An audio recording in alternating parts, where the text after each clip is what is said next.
Okay, good morning all. Welcome to Learners Academy. Morning. Contestant से बढ़ गया तो चलो इधर बैठ जाएंगे। हम्म। हो जाओ उधर थोड़ा सा।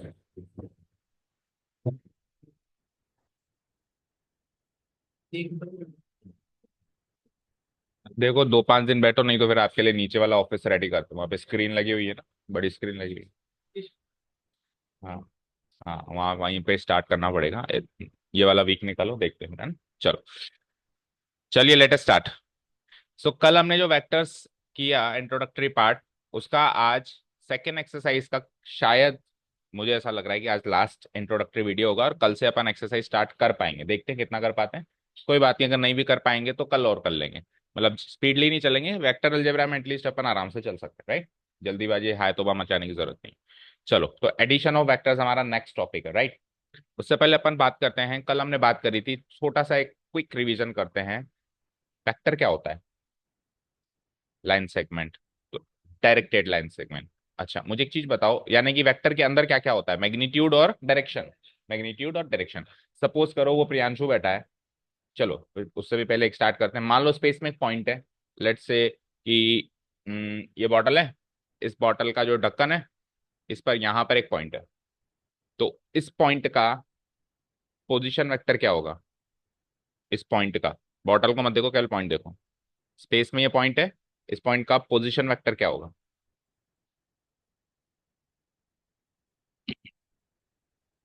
हाँ, ओरिजिन से इस पॉइंट पर आकर खत्म होके जो वेक्टर हो रहा है, वो वेक्टर इस पॉइंट का पोजीशन वेक्टर होगा। ओरिजिन से स्टार्ट करो, इस पॉइंट पे खत्म करो। वो जो वेक्टर बना है, एक डायरेक्टेड लाइन सेगमेंट बनी, वो डायरेक्टेड लाइन सेगमेंट इस पॉइंट की पोजीशन वेक्टर है। ठीक है, क्लियर। चलो, अब आप इमेजिन करो, वहां से लेके यहां तक एक वेक्टर बन गया। बन गया। अभी दिख नहीं रहा है, इमेजिनरी है। यहां से लेके यहां तक एक वेक्टर बन गया। तो ये जो वेक्टर बना है, इसमें मैग्नीट्यूड भी है और डायरेक्शन भी है। कहाँ है इसकी डायरेक्शन? क्या है इसकी डायरेक्शन? बोलो प्रियांशु। डायरेक्शन नहीं है इसमें। कहाँ है? मतलब इसकी डायरेक्शन से क्या तात्पर्य है? क्या मतलब हुआ इसकी डायरेक्शन? कहाँ है इसकी डायरेक्शन? तो पॉइंट की तरफ आना, तो कैसे अपन एक्सप्लेन कैसे करेंगे? कोई पूछे व्हाट, कोई पूछे इस वेक्टर की डायरेक्शन क्या है, what is the direction of this vector. जैसे मान लो पॉइंट पी था। यस। यहां तक आने के लिए कितने कदम एक्स एक्सिस पे चले, कितने कदम वाई एक्सिस पे चले और कितने कदम जेड एक्सिस पे चले, वही उसकी डायरेक्शन है। हम डायरेक्शन ऐसे नहीं कहेंगे कि south side, north side, east side. ये इस तरीके से डायरेक्शन बताने का काम एक्सरसाइज फर्स्ट में खत्म हो गया। मैंने क्या कहा था, आगे डायरेक्शन को भी नंबर्स में कैलकुलेट करके बताएंगे। तो मैंने कहा भाई, इस पॉइंट तक आने के लिए सर 7 कदम एक्स एक्सिस पे चला, 6 कदम वाई एक्सिस पे चला, फिर 10 कदम जेड एक्सिस पे चला। तो ये 6 और 7 और 10 जो चला, यही इस वेक्टर की डायरेक्शन है। आप कितने कितने कदम चले तीनों एक्सिस के अलोंग, यही इसकी डायरेक्शन है। ठीक है, वेक्टर की डायरेक्शन क्लियर। अब वेक्टर का मैग्नीट्यूड भी होता है। कहाँ है इसका मैग्नीट्यूड? कैसे पता करेंगे इसका मैग्नीट्यूड? वो तो चल वो तो चलो हम फाइंड आउट करेंगे, तो फॉर्मूला है। वो तो फॉर्मूला है। मैंने कहा कि है ना, इसका मैग्नीट्यूड फाइंड आउट करो। तो आपने कह दिया सर, आप जितने जितने जितने कदम चले हो उसका स्क्वायर के सम का रूट कर दो। वो तो फॉर्मूला है। बट एक्चुअली इसकी मैग्नीट्यूड का मतलब क्या है? उससे जो आंसर आ रहा है वो क्या आ रहा है? उससे जो आंसर आ रहा है ना, आपने 2 का स्क्वायर प्लस 5 का स्क्वायर और फाइनली 10 का स्क्वायर सम करके रूट कर दिया, और आंसर फॉर एग्जाम्पल आ गया 15। 15 सेंटीमीटर आ गया। तो वो 15 सेंटीमीटर इस वेक्टर का क्या है? इसकी लंबाई है। इसकी लंबाई है। ये जो वेक्टर दिख रहा है, इसको डायरेक्ट वहां से लेके यहां तक नापें तो जो लंबाई होगी वो इसका मैग्नीट्यूड होता है। ठीक है। हर एक वेक्टर के पास दो चीजें होती है, मैग्नीट्यूड एंड डायरेक्शन। मैग्नीट्यूड मतलब उसकी लंबाई लंबाई नाप लो, वही उसका मैग्नीट्यूड है। डायरेक्शन मतलब वहां पहुंचने के लिए आप कहाँ कहाँ से होते हुए आए, वो उसकी डायरेक्शन है। और कहाँ कहाँ से होते हुए आए, ऐसे नहीं कहेंगे कि सर हम पहले मैं इंदिरा कॉलोनी गया पहले, वो इस तरीके से डायरेक्शन नहीं। X Y X Z axes पे आप 3D स्पेस जो हम बनाते हैं, उस 3D कोऑर्डिनेट प्लेन पे आप डायरेक्शन का मतलब यही होता है कि X axis Y axis Z axis के अलोंग कितना कितना गए, वो डायरेक्शन है। और उसको लंबाई को नाप लें तो वो मैग्नीट्यूड है। तो डायरेक्शन गिवन है तो उससे मैग्नीट्यूड पता किया जा सकता है। कैसे? फॉर्मूला है हमारे पास, उनके स्क्वायर के सम का रूट। पर अगर मैग्नीट्यूड गिवन है तो डायरेक्शन पता नहीं किया जा सकता, उल्टा है। मैंने कहा इस वेक्टर की लंबाई है 50 सेंटीमीटर, तो यहां तक पहुंचने के लिए कहाँ कहाँ से होते हुए जाओगे, नहीं बता कर सकते, क्योंकि 50 सेंटीमीटर के मैग्नीट्यूड के तो पता नहीं कितने वेक्टर्स हैं इस 3D स्पेस में। लेकिन अगर डायरेक्शन पता है तो मैग्नीट्यूड पता किया जा सकता है। क्लियर है? यहां तक क्लियर है सारी बातें? तो मैं आगे चलूं। ओके, चलो अब बात करते हैं वेक्टर्स को जोड़ने से क्या तात्पर्य है। वेक्टर्स समझ में आ गया सर, दो या दो से वेक्टर को जोड़ना है। वेक्टर्स को कैसे जोड़ना है, सोचने वाली बात है, वेक्टर्स को कैसे जोड़ना है। तो एक सिचुएशन कंसीडर करो, मुझे जाना है लेट्स से सर्किल पे, आंसर सर्किल पे। तो मैं क्या डायरेक्शन फॉलो करूंगा, यहां से पहले ऐसे जाऊंगा, फिर श्याम मंदिर की तरफ जाऊंगा, फिर श्याम मंदिर से भी स्ट्रेट जाऊंगा, रोड पे पहुंच जाऊंगा जिलाई रोड में, जिलाई रोड से फिर इधर जाऊंगा। तो मैंने एक तरीके से तीन डायरेक्शन फॉलो करी, पहले इधर, फिर इधर, फिर टर्न लेके इधर। और एक एक रास्ता मान लो ऐसा हो जो सीधा मेरे घर से यूं डायगनली टेढ़ा सर्किल की तरफ जा रहा हो, सब कुछ बीच में से तोड़ ताड़ के बिल्कुल सीधा सर्किल पे उतर रहा हो। तो ये जो एक दो तीन वेक्टर्स बने, इन सब का सम होगा वो सीधा रास्ता, इन सब का सम होगा वो सीधा रास्ता। तो दो वेक्टर्स को जोड़ने का मतलब है नेट डिस्प्लेसमेंट निकालना, दैट्स इट। आप तीन चार वेक्टर्स का जो रास्ता फॉलो कर करके फाइनली कहाँ पहुंच रहे हो, अब सीधे जाओ वहां पे, तो वो जो सीधे जाने वाला वेक्टर बनेगा ना, डायरेक्टेड लाइन सेगमेंट बनेगी ना, वो उन सब वेक्टर्स का सम है, उन सब वेक्टर्स का एडिशन है। बोलो समझ आया? क्लियर है? नहीं आया? चलो इधर देखो, पिक्चोरियल रिप्रेजेंटेशन से देखते हैं। लेट्स से कि मैं अभी इस पॉइंट पे हूं, ओके। मैं पहले यहां से इधर गया, एक वेक्टर बन गया ये। फिर मैं यहां से यहां गया, ये दूसरा वेक्टर बन गया। फिर मैं यहां से यहां गया, तीसरा वेक्टर बन गया। फिर मैं यहां से यहां गया, चौथा वेक्टर बन गया।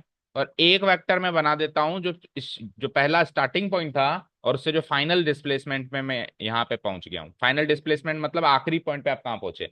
तो ये रेड कलर वाला जो वेक्टर देख रहे हो, ये इन सारे ब्लू कलर के वेक्टर्स का एडिशन है।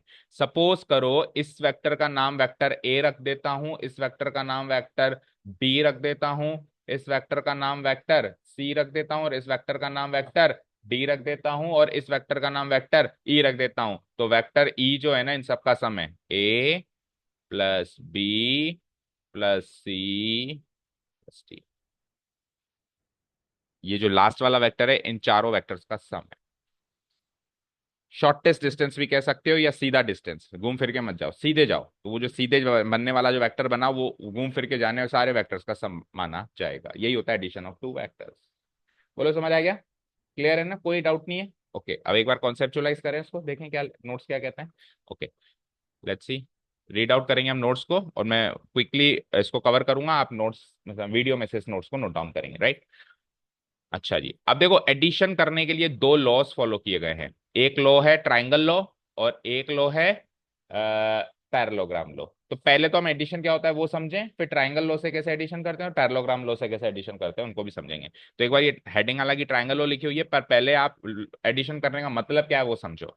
देखो, vector A B simply means the displacement from a point A to a point B.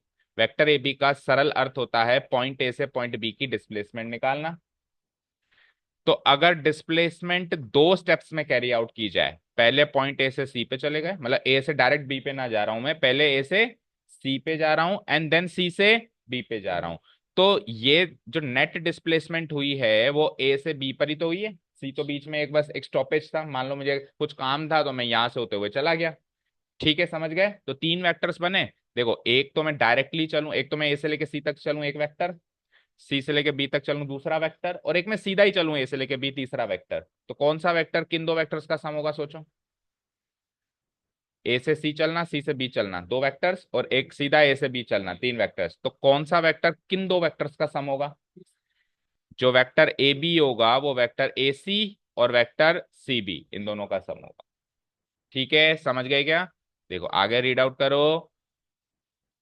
ठीक है, अब ट्राइंगल लो यहाँ पे क्या कहता है, ट्राइंगल लो ये कहता है कि जब अपन दो वेक्टर्स को ऐड करते हैं, तो वहां से जो दो डिफरेंट डिस्प्लेसमेंट रिप्रेजेंट हो रहे हैं, वो हमें एक तीसरा वेक्टर देता है, जो कि फाइनल डिस्प्लेसमेंट को रिप्रेजेंट करता है, और वो तीनों वेक्टर्स मिलके एक ट्राइंगल बनाते हैं। सरल सी भाषा में समझो, अगर हमको दो वेक्टर्स दे रखे हैं, तो वो दो वेक्टर से आप ट्राइंगल को कंप्लीट करो, यानी तीसरी साइड भी बना दो, तो जो आप तीसरी साइड बना रहे हो ना, वही उन दो वेक्टर्स का एडिशन। ठीक है, नीचे देखो एक ट्राइंगल बना हुआ है। देखो P से लेके Q में गया, लेट से इस वेक्टर को मैंने वेक्टर A मार्क कर दिया, फिर जहां पे मैं खत्म हुआ वहां से मैं वेक्टर R पे गया और पॉइंट R पे गया, इस वेक्टर को मैंने B मार्क कर दिया। तो अब मेरे सामने एक और दो वेक्टर्स बने हुए हैं, वेक्टर है तो एक एरो मार्क भी करो, ये इस डायरेक्शन में, इस डायरेक्शन। ठीक है, ये दो वेक्टर्स बने हुए हैं। अब अगर इस ट्राइंगल को कंप्लीट करें तो तीसरी साइड ऐसे बनाई जाएगी कुछ। तो ये जो तीसरी साइड बनाई जा रही है, यही तीसरी साइड इन दोनों वेक्टर्स का सम है। अगर ये वेक्टर ए है और ये वेक्टर बी है, तो ये वाला vector vector A plus B माना जाएगा। ऐसा ट्राइंगल लोग कहता है, समझ गए? क्योंकि ट्राइंगल की तीसरी साइड ही उन दोनों का सम माना जा रहा है, राइट? ओके, चलो यहां ले आओ। लेट्स सी हेयर, ये ट्राइंगल बनाई दोगे। Vector A represents the side P Q of triangle P Q R. Triangle P Q आ रही है, बोलो। इस ट्राइंगल पी क्यू आर की साइड पी क्यू को कौन रिप्रेजेंट कर रहा है? Vector A. ये वेक्टर ए क्या शो करता है? पी से क्यू का डिस्प्लेसमेंट शो करता है। फिर जो वेक्टर बी है ये वाला, वो इस ट्राइंगल की क्यू आर साइड को रिप्रेजेंट कर रहा है, और वो वेक्टर क्या शो करता है? पॉइंट क्यू से पॉइंट आर का डिस्प्लेसमेंट शो करता है। तो इस ट्राइंगल की जो तीसरी साइड है पी आर, वो इन दोनों का सम माना जाएगा, है ना? So as per the triangle law of vector addition, vector representing the sum of vector A and B, मान लो उसका नाम सी रख देते हैं, ये इस ट्राइंगल पी क्यू आर की तीसरी साइड होगी जिसका नाम है पी आर। और ये क्या शो करेगा? नेट डिस्प्लेसमेंट शो करेगा पी से लेके आर का। तो दो तीन भाषा में घुमा फिरा के बात कह रहा है, लेकिन घूम फिर के बात तो वही आ रही है कि नेट डिस्प्लेसमेंट निकालना ही वेक्टर को जोड़ने का तात्पर्य होता है। बोलो, समझ में आया क्या? कोई क्वेरी, कोई डाउट, कंफ्यूजन माइंड में? बोलो। देखो इस ट्राइंगल लॉ के हिसाब से vector P Q plus vector Q R बराबर वेक्टर पी आर। आप ऐसे सोचना, देखो इसका जो टर्मिनल पॉइंट है इसके इनिशियल पॉइंट से अगर मैच हो रहा है तो हटाओ दोनों को, आंसर क्या आ जाएगा? Vector P R. सरल सी भाषा में बात है। पहले वेक्टर का टर्मिनल पॉइंट और जो अगला वेक्टर जुड़ रहा है उसका इनिशियल पॉइंट आपस में मैच होना चाहिए, तभी जुड़ सकते हैं वो। और फाइनल आंसर क्या आएगा? Vector P R. और उस ट्राइंगल में इनका स्मॉल लेटर में हमने ए प्लस बी इक्वल टू सी लिखा हुआ है, उस ट्राइंगल उस फिगर के हिसाब से लिखा हुआ है। ठीक है, इन शॉर्ट घुमा फिरा के बात वही आ गई कि vector addition means talking about the net displacement. Vector addition का मतलब क्या है? फाइनल नेट डिस्प्लेसमेंट को शो करना। क्लियर? चलो यहां तक क्लियर है कि सारी बात? बोलो बोलो, यहां तक क्लियर है?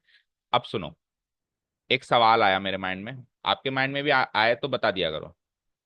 लेट से एज ए स्टूडेंट मेरे माइंड में एक सवाल आया ना, मान लो मैं भी आप लोगों की क्लास में बैठा हूं, तो एज ए स्टूडेंट मेरे माइंड में एक सवाल आया। One second.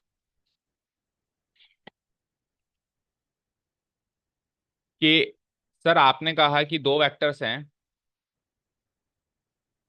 एक वेक्टर है ये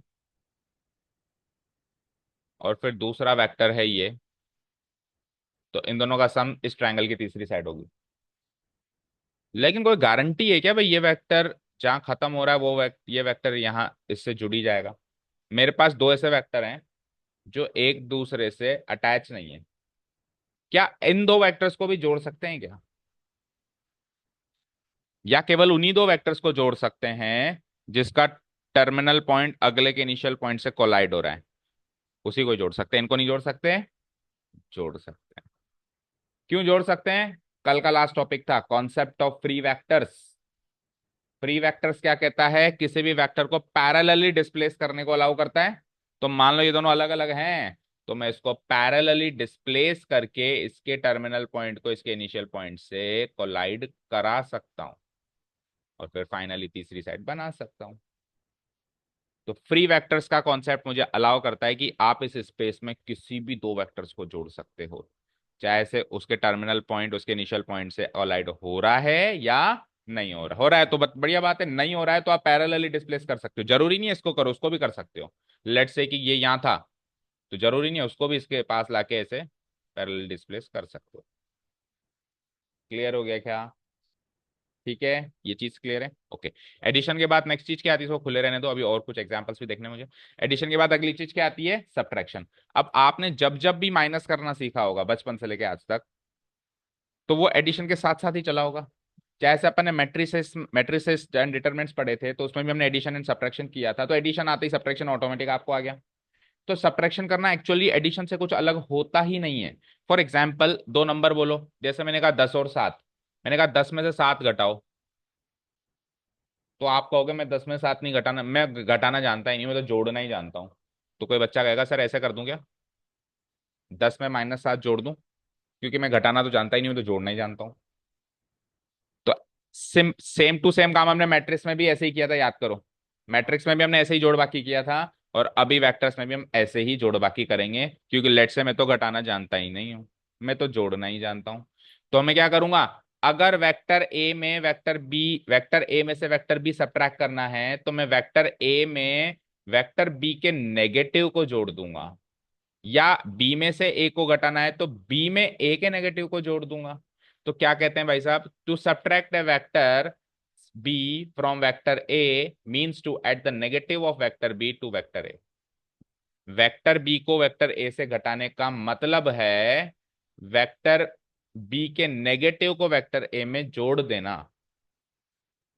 बोलो, वेरी इजी, ओके। ठीक है, जैसे कि मैंने कहा, मान लो एक वेक्टर है वही ऐसे आ रहा है, और कोई वेक्टर है कोई ऐसे जा रहा है, इसमें से इसको घटाओ, तो उसके नेगेटिव को इसमें जोड़ो।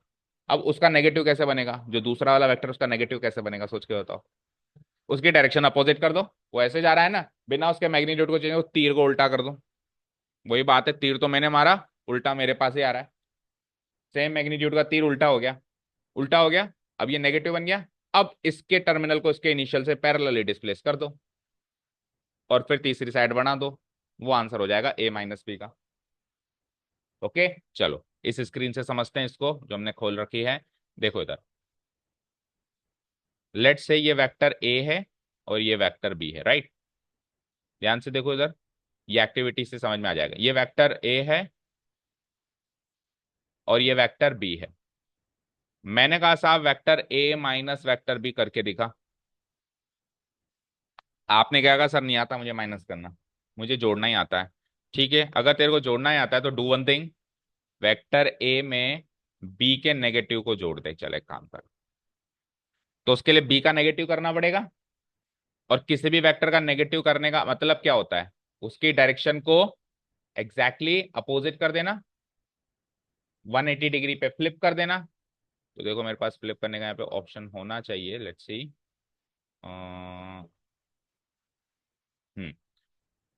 फ्लिप हॉरिजॉन्टली, ये पहले ऐसे था,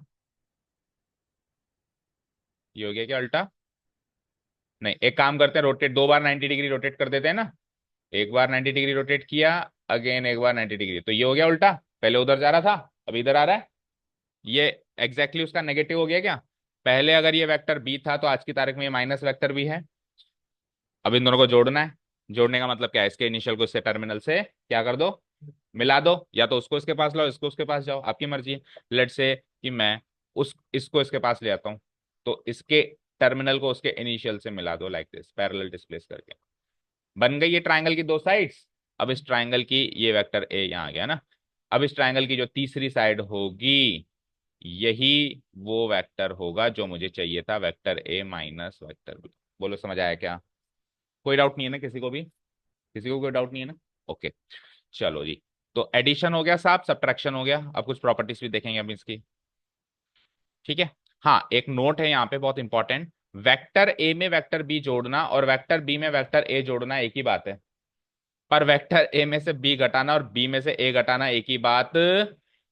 अब ये तो हम रियल नंबर्स की दुनिया में भी देख सकते हैं कि 5 में 7 जोड़ो या 7 में 5 जोड़ो एक ही बात है, लेकिन 5 में से 7 घटाओ और 7 में से 5 घटाओ एक ही बात हरगिज नहीं है। अच्छा, जब ये उल्टा फुल्टा बराबर होता है, कैसे A+B और B+A बराबर होता है, तो उसको बोलो, इसको बोला जाता है कॉम्यूटेटिव लॉ को फॉलो करना। इसको क्या बोला जाता है? कम्यूटेटिव लॉ को फॉलो करना। अभी हम नीचे प्रॉपर्टीज सीखेंगे, अभी शॉर्ट में से लिख दिया, छोटी सी बात, अभी नीचे पूरी डिटेल में देखेंगे हम ये सारे लॉस, है ना। तो वेक्टर एडिशन तो कम्यूटेटिव लॉ को फॉलो करता है, पर वेक्टर सब्ट्रैक्शन कम्यूटेटिव लॉ को फॉलो नहीं करता है। Very easy. चलो जी, अब अभी अभी हमने क्या कहा कि ट्राइंगल लॉ की जगह पैरेललोग्राम लॉ भी हम एडिशन करने के लिए इस्तेमाल कर सकते हैं। पहला सवाल सबके माइंड में ये आना चाहिए कि जरूरत क्या है जब ट्राइंगल लॉ से कामकाज चल रहा है, तो जरूरत क्या है।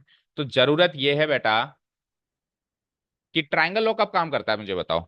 जब पहले वेक्टर का टर्मिनल पॉइंट दूसरे वेक्टर के इनिशियल पॉइंट से कोलाइड हो रहा हो, नहीं हो रहा हो तो मैं करवा देता हूं, ऐसे ट्राइंगल लॉ काम करता है। पर अगर ऐसा हो, सोचो ध्यान से, कि दोनों के साथ, वापस इसको सीधा कर देते हैं,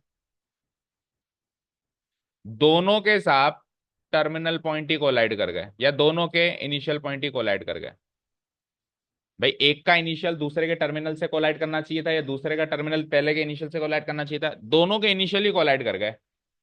और दूसरा केस ले लें, दोनों के इनिशियल के साथ साथ दोनों के टर्मिनल पॉइंट कोलाइड कर गए। ये कॉपी बना देते हैं। क्या हुआ कि इसका दोनों के टर्मिनल पॉइंट कोलाइड कर गए। ये दो केसेस देखो, इधर तो दोनों के इनिशियल कोलाइड कर रहे हैं, और इधर दोनों के टर्मिनल कोलाइड कर रहे हैं। इन दोनों केसेस में ट्राइंगल लॉ कैसे काम करेगा, क्योंकि ट्राइंगल लॉ तो कहता ही ये था कि पहले का टर्मिनल दूसरे के इनिशियल से कोलाइड करो। तो ट्राइंगल लॉ तो हो गया फेल। तो पैरेललोग्राम लॉ, हाँ, हाँ, उसकी बात भी करेंगे। तो यहाँ पे पहला इंप्रेशन क्या आता है कि पैरेललोग्राम लॉ आएगा सीन के अंदर, कहेगा मेरी एंट्री हो गई, हट जाओ, यहाँ पे मेरा काम है, ट्राइंगल लॉ तू फेल हो गया है। वैसे अगर देखा जाए तो अंश बात सही कह रहा है कि पैरेललोग्राम लॉ की, सही बात बताऊं, ऐसा कोई जरूरत ही नहीं होती, जबरदस्ती का लॉ है। हमारा ट्राइंगल लॉ से अभी भी काम चल सकता है, क्योंकि आप पैरेलल डिस्प्लेसमेंट तो कर ही सकते हो, कर सकते हो ना। तो वो काम करके हम अभी भी ट्राइंगल कंप्लीट कर सकते हैं, मतलब इसके टर्मिनल को इसके इनिशियल से कोलाइड कर सकते हैं। बट ठीक है, एक बार पैरेललोग्राम लो है नोट्स के अंदर तो पढ़ लेते हैं। ठीक है, तो मैं क्या करूंगा इन दोनों केसेस में, पहले मैं क्या करता था, ट्राइंगल कंप्लीट करता था तीसरी साइड से, अभी मैं पैरेललोग्राम कंप्लीट करूंगा। पैरेललोग्राम कंप्लीट करने के लिए मुझे इन दो साइड्स की, या इन दो साइड्स की, उस केस में इन दो साइड्स की, इस केस में इन दो साइड्स की कॉपीज बनानी पड़ेगी और पैरेललोग्राम कंप्लीट करना पड़ेगा। लेट से मैंने इन दोनों साइड्स की कॉपी बनाई, एक ये और एक ये, सी वी, कॉपी बना दी। कॉपी कैसे बनेगी, एक एक की बनेगी, सॉरी। लेट से पहले मैंने इसकी कॉपी बनाई, नीचे वाली साइड की कॉपी बना दी। इसको मैं इसकी सीध में ऐसे फिट कर दूं, राइट। और फिर इसकी कॉपी बना दी, और इसको मैं यहाँ पे फिट कर दूं। तो क्या ये पैरेललोग्राम कंप्लीट हो गया। अब पैरेललोग्राम कंप्लीट होने के बाद इस पैरेललोग्राम का जो डायगोनल बनेगा वही इन दोनों का एडिशन माना जाएगा। यानी ओरिजिनल मेरे दो वेक्टर्स कौन कौन से थे, वेक्टर ए और वेक्टर बी थे। तो इस पैरेललोग्राम का डायगोनल है अब की बार vector A plus vector B. Triangle law में ट्राइंगल की तीसरी साइड होती है उनका एडिशन, पैरेललोग्राम लॉ में उस पैरेललोग्राम का डायगोनल होता है इन दोनों का एडिशन। का आंसर बोलो, समझ आया। यहां पर भी कर सकते हैं हम इस पैरेललोग्राम को कंप्लीट कैसे। इसकी कॉपी बनाओ पहले, ये बन गया मेरा यहाँ पे। इसकी कॉपी बनाओ पहले, ये बन गया यहाँ पे,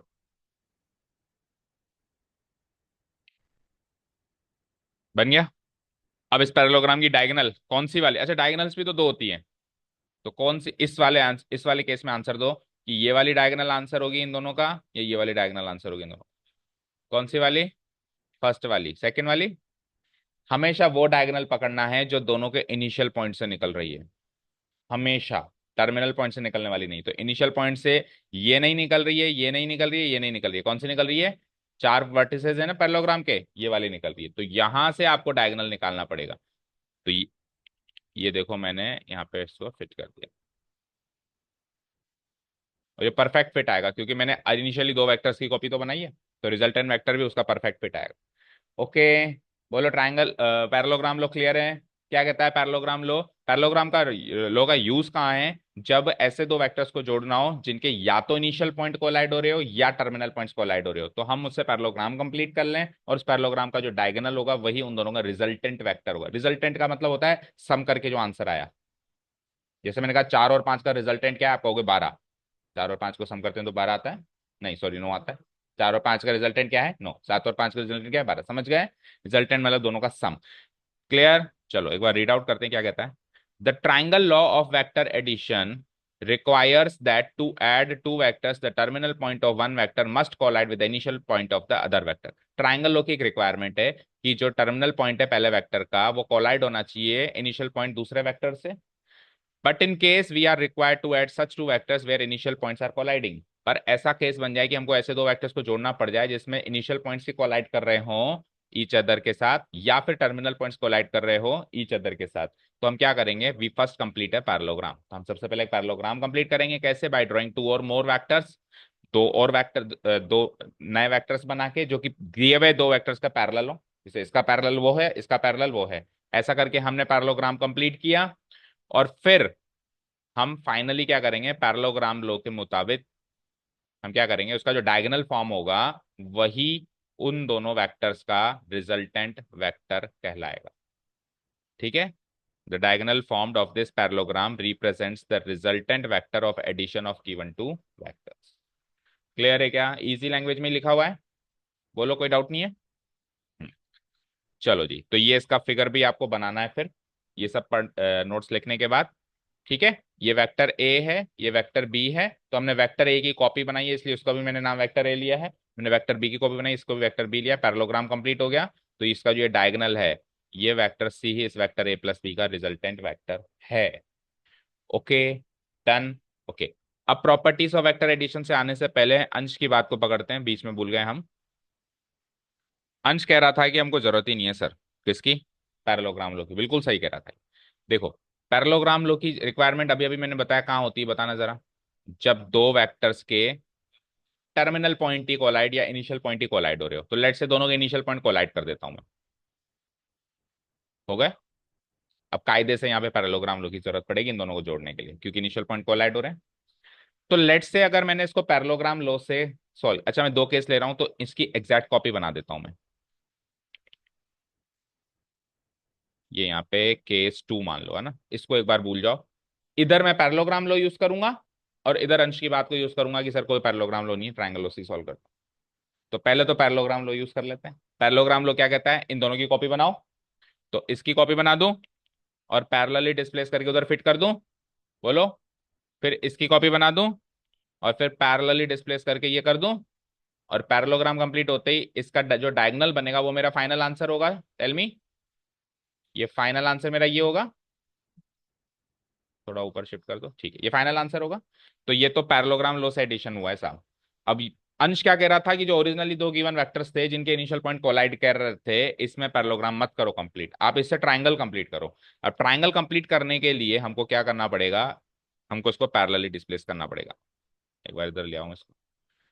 अब ट्राइंगल कंप्लीट करने के लिए मैं क्या करूंगा, या तो इस वेक्टर्स को पैरेलली डिस्प्लेस करके ऊपर ले जाओ लाइक दिस, और या फिर इसको इधर ले आओ लाइक दिस। दोनों में से एक को तो डिस्प्लेस करना पड़ेगा ना। तो लेट्स से मैंने इसको डिस्प्लेस कर दिया। तो अब तो ट्राइंगल लॉ लग सकता है क्या, चेक करो। अब तो टर्मिनल से इनिशियल कोलाइड हो गया। तो अब इसका ट्राइंगल लॉ के मुताबिक इसका फाइनल आंसर क्या होता था, इस ट्राइंगल की तीसरी साइड, बोलो। तो इस ट्राइंगल की जो तीसरी साइड आप बनाओगे वो एग्जैक्टली वही वेक्टर है क्या, चेक करो। पैरेलल दिख रहे हैं दोनों, दिख रहे हैं? अब कोई कहेगा सर मुझे तो नहीं दिख रहे, या हो सकता है मैग्नीट्यूड छोटा बड़ा हो। तो प्रूव करने के लिए मैं काम करता हूं, उसी वेक्टर की कॉपी बनाता हूं, देखता हूं यहाँ फिट आती है क्या। राइट? तो मैंने उस वेक्टर की कॉपी बनाई और यहां पे फिट करने की कोशिश करी, और ये भाई साहब एग्जैक्ट फिट बना। टेलर भी नहीं देता ऐसी फिटिंग, एग्जैक्ट फिट मिला ये। मिला कि नहीं मिला? दैट मीन्स पैरेललोग्राम लॉ से जो रिजल्टेंट आ रहा था और ट्राइंगल लॉ से जो रिजल्टेंट आ रहा था सेम आया है। डायरेक्शन भी सेम फॉलो कर रहा है और मैग्नीट्यूड भी सेम है, 1 mm भी कम या ज्यादा नहीं है। तो एक्चुअली मुझे पैरेललोग्राम लॉ की एज सच कोई नीड नहीं, बट कोर्स में है तो समझ लो बस क्या होता है। ओके, चलें, ठीक है। Okay, yes, next topic is properties. अब वेक्टर को जोड़ने के हमको दो प्रॉपर्टीज सीखनी है और उसको फिगर से सीखना है। कई बार एग्जाम में क्वेश्चन आता है बोर्ड एग्जाम्स में कि वेक्टर एडिशन की कॉम्यूटेटिव लॉ को प्रूव करो। अभी मैंने बताया था कॉम्यूटेटिव लॉ क्या होता है, उल्टा फुल्टा, ए को बी से जोड़ो या बी को ए से जोड़ो। तो कहता है प्रूव करके बताओ कि दोनों बराबर हैं। वेक्टर ए में बी जोड़ें या वेक्टर बी में ए जोड़ें, इसको साबित करके बताओ कि ये दोनों बराबर हैं। अब साबित कैसे करेंगे हम, पिक्चोरियल रिप्रेजेंटेशन से साबित करेंगे। कैसे साबित करेंगे? पिक्चोरियल। तो देखो इधर स्क्रीन पे, वेक्टर ए प्लस बी करें, कॉम्यूटेटिव लॉ क्या कहता है, या वेक्टर बी प्लस ए करें, दोनों बराबर है। अब इसका प्रूफ करते हैं। तो ये तो बने बनाए पिक्चर्स हैं, हम अलग से पिक्चर बना के प्रूव करते हैं, क्योंकि बने बनाए में हम प्रूव करेंगे तो समझ में कम आएगा ना, तो हम अलग से प्रूव करते हैं। देखो साहब, ये है मेरे पास, ये है मेरे पास वेक्टर ए,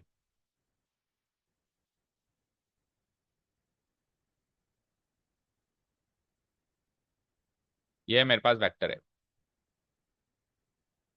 और ये है मेरे पास वेक्टर बी। तो बोलो जरा ए प्लस बी क्या होगा, ट्रायंगल लगा दो, ए प्लस बी यही होगा, होगा, होगा साहब। ये रेड कलर वाला मेरा वेक्टर ए प्लस बी होगा, मैं मार्क भी कर दूं, वेक्टर ए, वेक्टर बी, और ये हो गया मेरा वेक्टर। अब ये क्या कह रहा है, ए में बी को मत जोड़ो और बी में ए को जोड़ो, और साबित करके बताओ एक ही चीज है। कम्यूटेटिव लॉ क्या कहता है कि ए में बी को जोड़ूं या बी में ए को जोड़ूं, एक ही बात है, यही तो कहता है कम्यूटेटिव लॉ, इसको ही तो साबित करना है। तो अभी तो आपने क्या जोड़ा, ए में बी को जोड़ा, बी में ए को जोड़ने के लिए क्या करना पड़ेगा, ए में बी को जोड़ने के लिए क्या करना पड़ा, ए का टर्मिनल बी के इनिशियल से मिलाना पड़ा।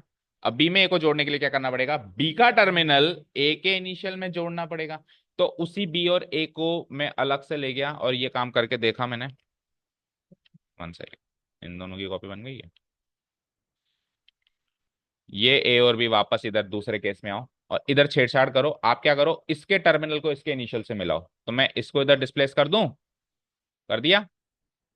अब ये वाला वेक्टर ए था क्या, जो डिस्प्लेस होकर इधर देखा है बैठा है, और ये वाला वेक्टर बी को मैंने छेड़ा नहीं। ओके, तो अब ध्यान से देखो, अभी भी ए प्लस बी हो रहा है ना, अभी तो ए प्लस बी भी नहीं हो रहा और बी प्लस ए भी नहीं हो रहा, गलत कर दिया ना। देखो, ए अभी तो ए प्लस बी भी नहीं हो रहा, बी दोनों के टर्मिनल ही मिला दिए मैंने, जबकि क्या करना है मुझे, क्या करना है बताओ, किसके किसका टर्मिनल किसके इनिशियल से मिलाना है, बी का टर्मिनल ए के इनिशियल से मिलाना है। तो फिर ये करना पड़ेगा बेटा, देखो ध्यान से, अब सही है क्या, अब सही है क्या, अब बी का टर्मिनल ए के इनिशियल से कोलाइड हो रहा है, थोड़ा 19-20 का फर्क हो सकता है, वेक्टर बी ये है और वेक्टर ए है। तो अब वेक्टर बी प्लस ए हो रहा है, बी प्लस ए, पहले क्या हो रहा था ए प्लस बी, अभी क्या हो रहा है बी प्लस ए। तो अब फाइनल आंसर इसका ये होगा बी प्लस ए, और ये उससे मैच होना चाहिए, तभी तो कम्यूटेटिव लॉ का प्रूफ होगा। तो अगेन मैं बना नहीं रहा हूं, उसी की कॉपी बना के इधर फिट करके देखता हूं कि फिट होती है कि नहीं होती, तभी प्रूव होगा कि दोनों आंसर सेम है या नहीं है। ओके लेट्स सी, इसकी रेड वाले वेक्टर की हमने कॉपी बनाई और इधर एग्जैक्टली फिट करके देखी, तो देखो भैया अगेन एग्जैक्ट फिट। ठीक है, मैंने कॉपी बनाई है जान करके, मैंने अलग से वेक्टर नहीं बनाया। अलग से वेक्टर बनाएंगे तो मैग्नीट्यूड कम ज्यादा हो सकता है, लेंथ कम ज्यादा हो सकती है, लेकिन एग्जैक्ट कॉपी बनाएंगे तो वही लेंथ होगी। तो ये तो है हमारा वेक्टर, ये तो था हमारा वेक्टर बी और ये था ए, तो ये क्या हो गया मेरा वेक्टर बी प्लस ए। पहले पिक्चर में वेक्टर ए प्लस बी है, दूसरे पिक्चर में वेक्टर बी प्लस ए है, और साफ साफ साबित हो रहा है कि दोनों बराबर हैं। That means vector addition commutative law को फॉलो करता है। क्लियर है, ऐसे प्रूव करना पड़ेगा पिक्चोरियल रिप्रेजेंटेशन। या फिर दूसरा तरीका है कंपोनेंट फॉर्म से, अभी कंपोनेंट फॉर्म सिखा ही नहीं है, नेक्स्ट टॉपिक आएगा। लेकिन कंपोनेंट फॉर्म से तो तब प्रूव कर सकते हो जब कंपोनेंट फॉर्म गिवन हो, गिवन ही ना हो तो फिर आपको इसी तरीके से प्रूव करना पड़ेगा। अब सोचो एसोसिएटिव लॉ कैसे प्रूव करेंगे, एसोसिएटिव लॉ होता क्या है वो तो पता है क्या, दो लॉज हैं हमारे पास वेक्टर एडिशन में, एक तो कम्यूटेटिव लॉ, ये तो खत्म ना, इसको तो चलाएं आगे, ए प्लस बी प्लस सी। हाँ, देखो ये तो क्लियर है, इसको तो आगे बढ़ाएं। ये ए और बी का जोड़ कर रहा हूं मैं यहाँ पे, और ये मैं यहाँ पे बी और ए का जोड़ कर रहा हूं। तो ए और बी का जोड़ करने से ये वेक्टर बना है, और बी और ए का जोड़ करने से ये वेक्टर बना है। और आप ध्यान से देखो, ये वेक्टर और ये वेक्टर सेम ही है, इनकी मैग्नीट्यूड भी सेम है और इनकी डायरेक्शन भी सेम है, दोनों इस डायरेक्शन को फॉलो कर रहे हैं और दोनों सेम लंबाई के हैं। ओके, तो दोनों इक्वल हैं। Here vector A plus B and vector B plus A in both cases represent the same vector. Okay, हो गया कम्यूटेटिव लॉ। चलो एसोसिएटिव लॉ, अभी बता रहा था ये, अभी बता रहे थे आप, एसोसिएटिव लॉ को चेक करने के लिए तीन वेक्टर चाहिए हमको। कितने वेक्टर चाहिए, ये क्या कह रहा है, अगर तीन को जोड़ना है आपको, तो या तो आप ए और बी को जोड़ के जो रिजल्टेंट मिले उसको सी से जोड़ो, या फिर आप बी और जी सी को जोड़ो और इसका रिजल्टेंट ए में जोड़ो, दोनों से आपको सेम आंसर मिलेगा। ऐसा कौन कहता है, associative law of vector addition. अब इसको साबित करके दिखाओ पिक्चोरियल रिप्रेजेंटेशन से। ध्यान से सुनना, ये थोड़ा इंटरेस्टिंग भी है और थोड़ा सा क्रूशियल भी है। ये कम से कम 2 नंबर का आएगा अगर प्रूव करने के लिए आ गया एग्जाम में। ठीक है, देखें। Let's see. लकी, नींद आ रही है? आज तो आया है इतने दिनों में, आज ही नींद आ रही है? क्या? किस लिए आ रही है? हैबिट ही नहीं है तेरे को जल्दी उठने की? क्यों भाई? क्या करता है? अगर ट्यूशन ना भी आओ तो भी जल्दी उठा करो भाई, 12th में हो। हाँ, जरूरी है कि ट्यूशन आना होगा तो ही जल्दी उठेंगे? जल्दी उठना तो एक क्लास 12th स्टूडेंट का फिक्स नियम है। चाहे से कुछ ही मत करो, उठ के 2 4 हाथ पांव मार लो, योगा ही कर लो, मम्मी पापा को पानी भरवा लो। सुबह पानी आता होगा ना घर पे, 2 4 बाल्टियां उठा लो, कुछ तो करना ही चाहिए सुबह को उठ के यार। अभी तो ये उम्र है, अभी नहीं करोगे तो कब करोगे? हाँ, बस वो नींद निकालना ही गलत हो जाता है। Okay, let's see. हाँ, क्या कह रहे थे हम? वेक्टर एडिशन का एसोसिएटिव लॉ साबित करके दिखाओ। तो ध्यान से देखना बेटा, ये वेक्टर ए, ये वेक्टर ले लो साहब बी, और ये वेक्टर ले लो सी। 3 वेक्टर्स है मेरे पास। पहला केस क्या कहता था? ए और बी को जोड़ के जो आंसर आया उसको सी से जोड़ो।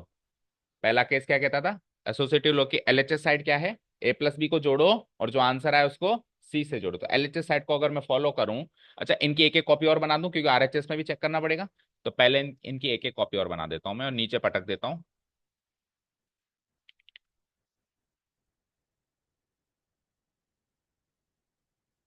इनको बिल्कुल नीचे डाल देते हैं, इनसे बाद में बात करेंगे।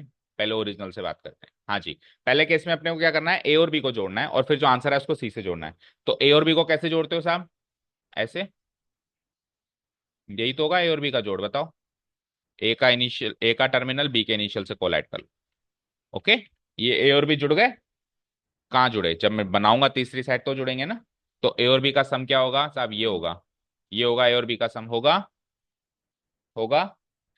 अब जो ये फाइनल आंसर आया ए और बी का सम, इससे सी को जोड़ना है। इससे क्या जोड़ना है? सी को जोड़ना है। तो इसका जो ये फाइनल जो अभी मैंने तीसरी साइड बनाई है, इसके टर्मिनल पॉइंट को इसके इनिशियल पॉइंट से कोलाइड करना पड़ेगा लाइक दिस। ओके, तो इसका जो आंसर आएगा, अब इस ट्राइंगल की तीसरी साइड होगी। अब देखो, अगर मैं तीसरी साइड यहां से ऐसे बनाऊंगा ना, ऐसे, तो थोड़ा सा कंफ्यूजन होगा, होगा ना। एक काम करूंगा मैं, थोड़ा चेंजेस करते हैं। इस वाले वेक्टर को फ्लिप कर देते हैं।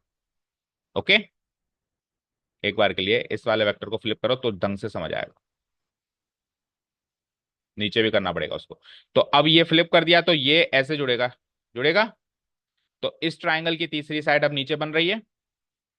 बोलो, ये वाला वेक्टर था ए, ध्यान से सुनो, ये वाला वेक्टर था बी। तो ये वाला वेक्टर क्या हो गया? Vector A plus B. अब वेक्टर ए प्लस बी के साथ आप इस वेक्टर सी को भी जोड़ रहे हो, तो ये finally A plus B plus C होगा। ठीक है, बना दूं? This vector will be my final resultant vector A plus B plus C, right?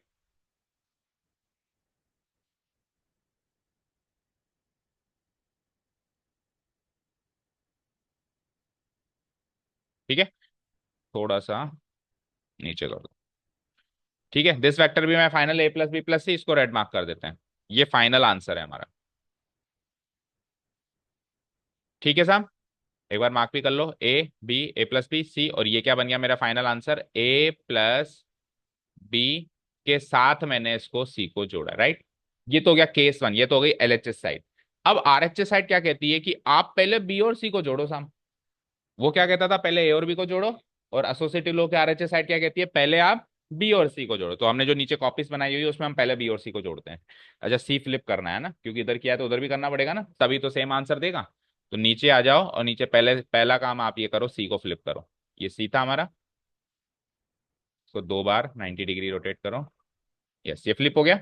अभी क्या कह रहा है? पहले बी और सी को जोड़ो। तो ये बी है और ये सी है। तो बी और सी को जोड़ने के लिए बी का टर्मिनल सी के इनिशियल से कोलाइड हो गया लाइक दिस। और बी और सी का जो जोड़ आएगा वो ये आएगा, बी प्लस सी, बोलो, बोलो, यही आएगा ट्राइंगल की तीसरी साइड। अब इस बी प्लस सी को उस ए से जोड़ो। तो ए का टर्मिनल इस बी प्लस सी के इनिशियल से मैच करना पड़ेगा। नहीं, ऊपर मैच करना पड़ेगा। ए में बी प्लस सी जोड़ रहे हैं ना, ए में क्या जोड़ रहे हैं हम? बी प्लस सी जोड़ रहे हैं। तो अब इस ट्राइंगल की जो तीसरी साइड होगी वो मेरा फाइनल आंसर होगा, जो ऐसे आ रही है। तो मैं या तो बना दूं और या फिर उधर से कॉपी करके आऊं, देख के आता हूं कि परफेक्ट फिट है या नहीं है। तो देखते हैं उधर मेरा फाइनल आंसर क्या था, ये रेड वाला वेक्टर। तो इसकी कॉपी बना के इधर फिट करके देखते हैं कि फिट होती है कि नहीं होती।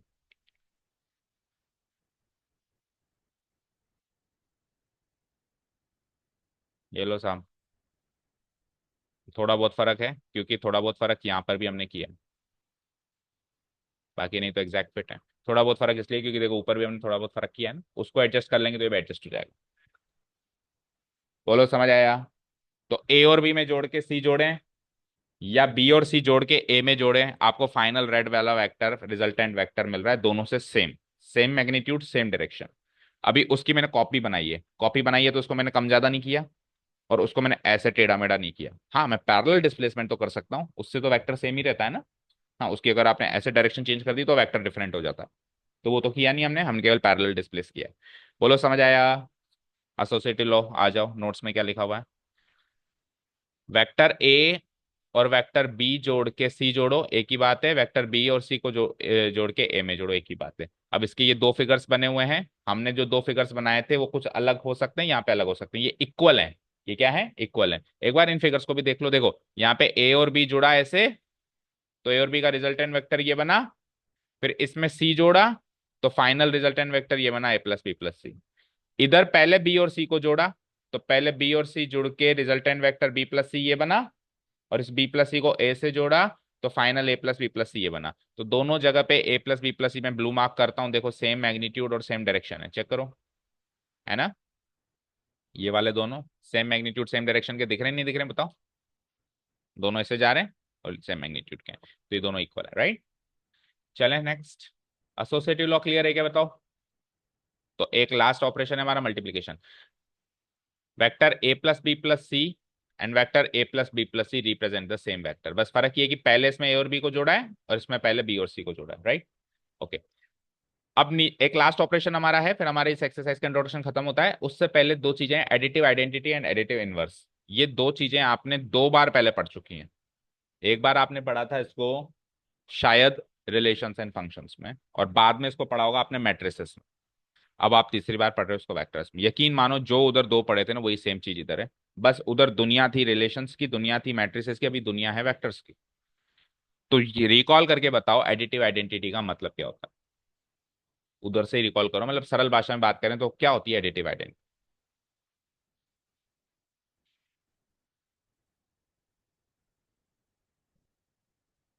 जोड़ें तो जिसमें हम जोड़ रहे हैं उसकी आइडेंटिटी ना बदले, यानी वही मिल जाए। जैसे रियल नंबर्स की बात करते हैं, चलो मैंने कहा एक नंबर है 7, उसमें क्या जोड़ूं कि 7 की आइडेंटिटी ना बदले, 7 7 ही रहे। जी। तो जीरो ही एडिटिव आइडेंटिटी होती है, क्योंकि वो जुड़ने पर अगले की आइडेंटिटी नहीं बदलती। तो एक ऐसा नंबर जो किसी में जुड़ने पर अगले की आइडेंटिटी ना बदले उसको बोलते हैं एडिटिव आइडेंटिटी। ठीक है, रियल नंबर्स की दुनिया में जीरो एडिटिव आइडेंटिटी है, मैट्रिसेस की दुनिया में जीरो मैट्रिक्स एडिटिव आइडेंटिटी है, वेक्टर्स की दुनिया में जीरो वेक्टर एडिटिव आइडेंटिटी। बस उसके आगे वेक्टर मैट्रिक्स लगा दो, समझ गए। देखो क्या कहता है, a vector which on added to some vector, एक वेक्टर जिसको किसी दूसरे वेक्टर से जोड़ने पर does not change the identity of that vector, उस वेक्टर की आइडेंटिटी पे कोई बदलाव ना आए, ऐसे वेक्टर को हम कहते हैं additive identity of that vector. उस वेक्टर की एडिटिव आइडेंटिटी कहते हैं जिसमें हमने जोड़ा है। और कोई अब इस चीज का कंक्लूजन निकाले तो जीरो वेक्टर ही किसी भी दुनिया के वेक्टर की एडिटिव आइडेंटिटी होती है। जैसे मैंने कहा 7 का एडिटिव आइडेंटिटी निकालो तो आपने जीरो निकाला, मैंने कहा 70 का निकालो तो भी जीरो ही निकालोगे, मैंने कहा 7000 का निकालो तो भी जीरो ही निकालोगे। तो दुनिया के हर एक नंबर की एडिटिव आइडेंटिटी जीरो ही बनेगी ना, तो दुनिया के हर एक वेक्टर की भी एडिटिव आइडेंटिटी जीरो वेक्टर ही बनेगी। अच्छा, एडिशन कॉम्यूटेटिव फॉर्म में करके देखना है, यानी कि ए में जीरो जोड़ना है और जीरो में ए जोड़ना है, दोनों से वही सेम आंसर आना चाहिए, तभी एडिटिव आइडेंटिटी वहां पे वो सही है। Okay, done. तो मैं वेक्टर ए में जीरो वेक्टर जोड़ूं या मैं वेक्टर जीरो में वेक्टर ए जोड़ूं, दोनों से मुझे वेक्टर ए की आइडेंटिटी नहीं चेंज हो रही है, आंसर क्या आ रहा है, वेक्टर ए। तो जीरो वेक्टर ही या नल वेक्टर या जीरो वेक्टर जो भी नाम नाम लें उसका, zero vector acts as the additive identity of any. बहुत सरल सी बात है। वहीं पे जैसे आइडेंटिटी खत्म हुई थी तो इनवर्स भी आया था। अब आप रिकॉल करो एडिटिव इनवर्स क्या था, रियल नंबर्स में भी याद करो, मैट्रिसेस में भी याद करो, और फिर वेक्टर्स में लेके आएंगे उसको।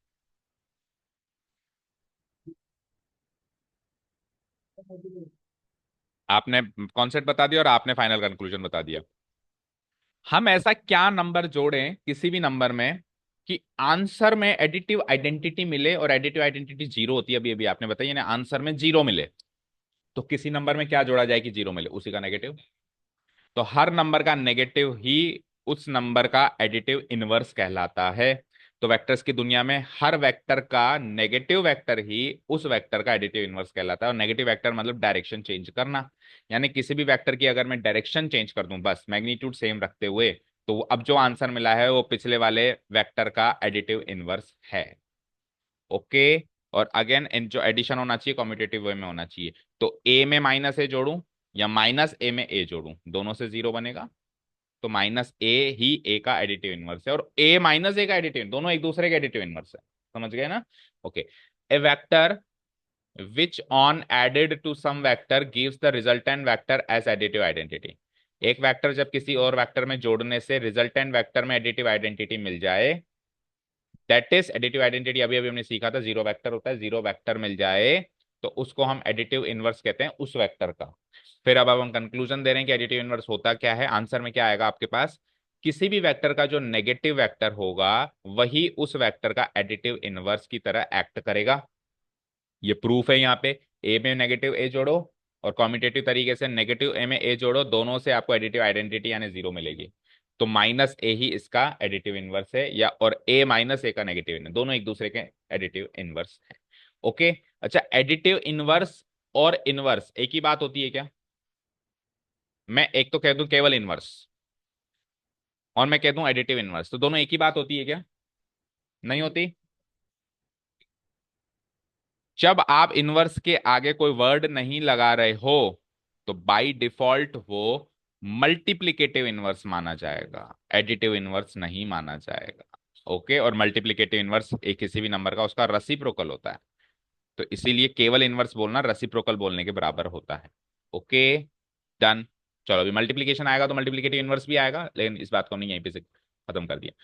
थर्ड ऑपरेशन क्या था हमारा? मल्टीप्लीकेशन। अब मैंने क्या कहा था, मल्टीप्लीकेशन जो होता है वो दो तरीके से होता है। हम स्केलर वाला पोर्शन यहाँ कवर करेंगे, वेक्टर वाला तो बिल्कुल एंटायरली बड़ा टॉपिक है और अगली एक्सरसाइज का पार्ट एंड पार्सल है।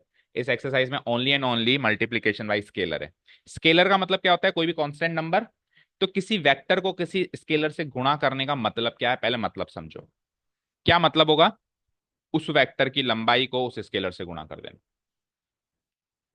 अगेन इमेजिन करो, एक वेक्टर आ रहा है लाइक दिस, यहाँ पे खत्म हो गया।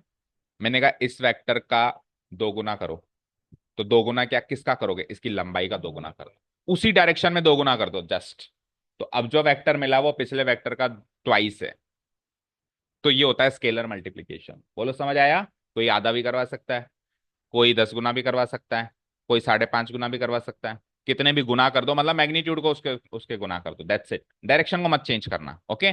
अब आप, एक सवाल है आपसे कि अगर मैं किसी वेक्टर को, ध्यान से सुनना सारे बच्चे, किसी वेक्टर को किसी स्केलर से गुणा कर रहा हूं तो क्या उसकी डायरेक्शन बदलती है? सोच के बताओ।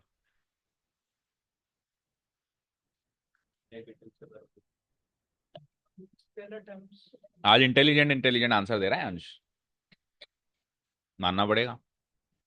उसकी डायरेक्शन बदल सकती है, बदल के नेगेटिव भी तो हो सकती है। क्योंकि आप स्केलर में दो से क्यों, -2 से भी तो गुणा कर सकते हो। -2 भी तो एक स्केलर है। नहीं होगी।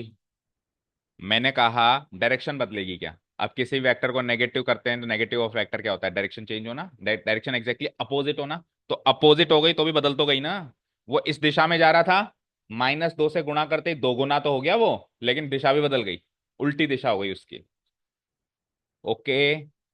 तो अब इसका कंक्लूजन क्या निकला? इसका कंक्लूजन ये निकला कि स्केलर मल्टीप्लिकेशन से जो आंसर मिलता है या तो उसकी डायरेक्शन सेम रहती है या अपोजिट रहती है, तीसरी कोई चीज नहीं हो सकती। अगर पॉजिटिव स्केलर से मल्टीप्लाई किया है तो डायरेक्शन सेम रहेगी, अगर नेगेटिव स्केलर से मल्टीप्लाई किया तो डायरेक्शन अपोजिट हो जाएगी। बाकी ऐसा नहीं होगी कि इधर से इधर हो गई, ऐसे नहीं बदलेगी डायरेक्शन, जस्ट अपोजिट हो सकती है। समझ आया? तो क्वेरी इजी। चलो। हाँ। To multiply a vector by some non zero scalar, obvious बात है आप स्केलर नॉन जीरो लेना सम। अगर आपने जीरो ही ले लिया तो खत्म ही हो गई कहानी। जीरो बना दिया आपने सब कुछ ही, पॉइंट बना दिया उसको, जीरो वेक्टर बना दिया फिर तो। Non zero scalar simply means to multiply the magnitude of that vector by that scalar. किसी वेक्टर को किसी नॉन जीरो स्केलर से गुणा करने का अर्थ ये होता है कि उस वेक्टर के मैग्नीट्यूड को उस स्केलर से गुणा करना, राइट। अब देखो वेक्टर को हमने दो पार्ट्स में डिवाइड किया, उसकी डायरेक्शन और उसका मैग्नीट्यूड। तो वेक्टर ए को अगर मैं स्प्लिट करूं तो दो वेक्टर्स कौन से बने, एक तो मैग्नीट्यूड और एक उसकी डायरेक्शन। डायरेक्शन हमने ए कैप से डिनोट कराई है और मैग्नीट्यूड हमने ऐसे डिनोट कराया है। अब मैंने कहा साहब इस वेक्टर को लेमडा नामक नॉन जीरो स्केलर से गुणा करो। तो लेमडा से किसको कराओगे, मैग्नीट्यूड को या कैप को, किसको गुणा कराओगे, मैग्नीट्यूड को। अभी अभी क्या बताया, स्केलर मल्टीप्लीकेशन में मैग्नीट्यूड गुणा होता है, तो ये स्केलर एक्चुअली इसके मैग्नीट्यूड से गुणा होगा, कैप एज इट इज रहेगा। डायरेक्शन से कोई चीज गुणा नहीं होगी, डायरेक्शन से गुणा होगी अभी वेक्टर मल्टीप्लीकेशन में जब हम बात करेंगे, अभी स्केलर मल्टीप्लीकेशन में नहीं होगा। ओके, यहाँ पे चार तरीके के पिक्चोरियल रिप्रेजेंटेशन है। अगर मान लो ये वेक्टर ए है तो इसका आधा कर देंगे तो उसकी आधी लंबाई रह जाएगी, चेक करो। इसका दो गुना कर देंगे तो इसकी दुगनी लंबाई हो जाएगी, चेक करो। और माइनस हाफ कर दिया, अब क्या हुआ ध्यान से देखो, माइनस हाफ कर दिया तो इसकी लंबाई भी आधी हो गई, और माइनस लगा हुआ है तो डायरेक्शन भी उल्टी हो गई, तो अपोजिट डायरेक्शन भी हो सकती है। समझ गए क्या, कोई डाउट नहीं यहाँ तक, स्केलर मल्टीप्लीकेशन क्लियर है क्या, बोलो बताओ। ओके, अभी अभी जो मैंने आपको कंक्लूजन दिया वही लिखा हुआ है नोट डाल के। When we multiply a vector by a scalar, तो या तो मैग्नीट्यूड चेंज हो जाता है, मैग्नीट्यूड तो चेंज होगा ही होगा ऑब्वियसली, मैग्नीट्यूड तो 100% चेंज होगा। डायरेक्शन या तो सेम रहती है या फिर अपोजिट रहती है, ये फाइनल कंक्लूजन है इसका। ओके, कंपोनेंट फॉर्म में हम अलजेब्रा कैसे लगाते हैं, कंपोनेंट फॉर्म में। अच्छा एक चीज सुनो, ये मल्टीप्लीकेशन जो हमने किया ना इसकी प्रॉपर्टीज नहीं है क्या, नीचे है, चलो। हाँ, कंपोनेंट फॉर्म में हम जोड़ बाकी कैसे करते हैं, कंपोनेंट फॉर्म क्या होती है, जैसे मैंने कहा वेक्टर ए है, इसकी कंपोनेंट फॉर्म बताओ, तो कंपोनेंट फॉर्म बताने का मतलब ये होता है कि उस वेक्टर के आखिरी पॉइंट तक जाने के लिए एक्स एक्सिस पे कितने कदम चले, वाई एक्सिस पे कितने कदम चले और जेड एक्सिस पे कितने कदम चले, ये बताना ही कंपोनेंट फॉर्म होती है। तो अगर किसी वेक्टर की कंपोनेंट फॉर्म गिवन है आई कैप जे कैप के कैप की फॉर्म में, तो उनको कैसे जोड़ेंगे, उनको जोड़ना उससे भी सरल काम है, इससे सरल काम तो दुनिया में है ही नहीं। उनके रेस्पेक्टिव कंपोनेंट्स को जोड़ दो, दैट्स इट। जैसे वेक्टर ए को मैंने तोड़ दिया कि इसमें A1 टाइम्स तो मैं एक्स एक्सिस पे चल रहा हूँ, A2 कदम में जे कैप यानी वाई एक्सिस पे चल रहा हूँ, जाओ जिसका टाइम हो गया जाओ। A3 कदम में क्या है, 5 मिनट और लगेगी वैसे इसमें, आप बाद में वीडियो से देख लेना। हाँ ठीक है, जेड एक्सिस पे आप A3 कदम चल रहे हो। वेक्टर बी में आप B1 B2 B3 चल रहे हो, तो वेक्टर ए और बी का जो सम होगा वो क्या होगा, इनके रेस्पेक्टिव कंपोनेंट्स का सम होगा, A1 प्लस B1 कदम आई कैप पे, A2 प्लस B2 कदम जे कैप पे मतलब वाई एक्सिस पे, और A3 प्लस B3 कदम जेड एक्सिस पे। बहुत सरल बात है, कंपोनेंट फॉर्म में जोड़ दोगे। मैंने कहा वेक्टर ए है 2 i cap plus 3 j cap minus 5 k cap, vector B है 7 i cap minus j cap plus 10 k cap. जोड़ के बताओ ए प्लस बी वैक्टर क्या बनेगा, 9 i कैप। इनके रेस्पेक्टिव कंपोनेंट्स जोड़ दो, और साथ 9 i कैप, 3 - 1 2 j कैप और plus 5 k cap, very easy. तो कंपोनेंट फॉर्म में जोड़ना उससे आसान काम है, ओके ना। ठीक है, किसी एक्स एक्सिस पे 2 कदम चलना, वाई एक्सिस पे 3 कदम चलना, जेड एक्सिस पे -5 कदम चलना, फिर वापस दूसरा वेक्टर है एक्स एक्सिस पे 7 कदम चलना, वाई एक्सिस पे -1 कदम चलना, वाई एक्सिस की उल्टी दिशा में 1 कदम चलना, और जेड एक्सिस पे 10 कदम चलना।